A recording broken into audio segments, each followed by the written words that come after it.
have proof that the Red Sea crossing happened. Like proof, not just artifacts on the bottom. We had those. We had chariot wheels on the bottom of the Red Sea. We had all these cool little artifacts.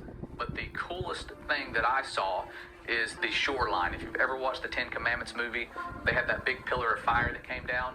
That's mentioned in the Bible. This pillar of fire, I just pictured these flames coming down. But when you go to that shoreline where it's documented to happen, the entire shoreline is melted sand. And it takes about 3,000 degrees or more to melt that sand. And it's evenly melted. You can almost see like footprints. There's stones infused in this melted sand. This is amazing. You don't hear about it. If it was a proof of evolution, it would be in every single textbook. But it's a proof that there was an exodus, like we're having today. You're talking about the exodus, people leaving the cities. Well, let's go ahead and debunk this claim. First part, as far as them finding chariot wheels in the Red Sea, that claim has already been debunked by that Ron Wyatt never found any chariot wheels.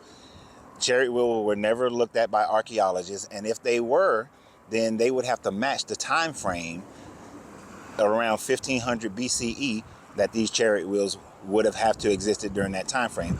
But there are plenty of other causations that could have put chariot wheels in the Red Sea, i.e. Egyptians on boats going across and the boat sank. You would have chariot wheels.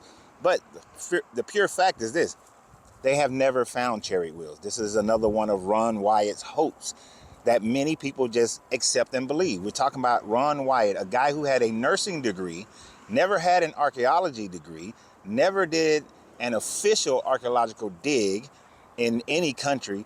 And when he was in the Red Sea, he borrowed or paid for basic scuba gear. Basic scuba gear cannot reach the depths to which he claims that he found these chariot wheels. But let's focus on what they were talking about as far as the sand. The crossing that they're talking about is Nuevi Beach. Now, I've been there, for one, in 1991. I've been there. But that beach area, the rocks that they claim to be formed and cemented by pillars of fire, is a natural chemical reaction when seawater that is heavy with calcium and dead animals and rocks, they seem to fuse together. This is a natural reaction that is not done by fire.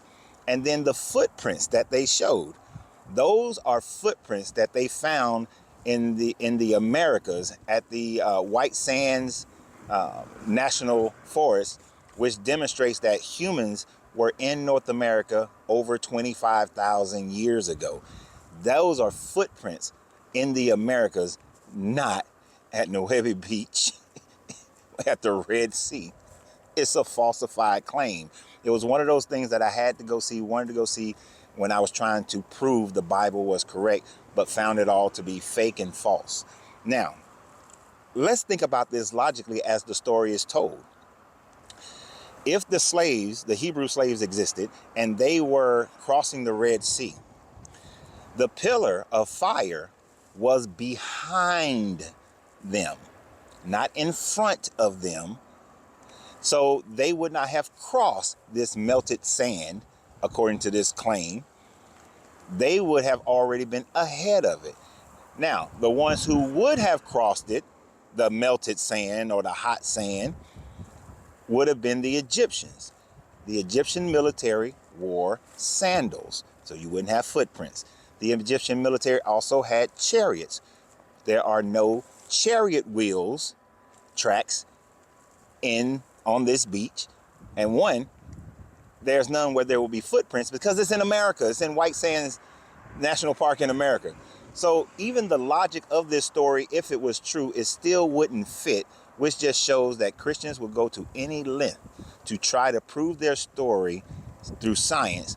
But every time they do it, they wind up disproving their story, and they count on people being gullible. They count on people not researching anything.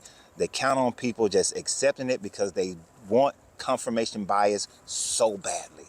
So yet again, here we go with the Christians trying to claim proof where there is no proof. So y'all have a great day. And remember always, you have to free yourself to be yourself because your greatness is non-negotiable. Good journey, good vibrations. It won't stop. Stop. I'm pressing the button.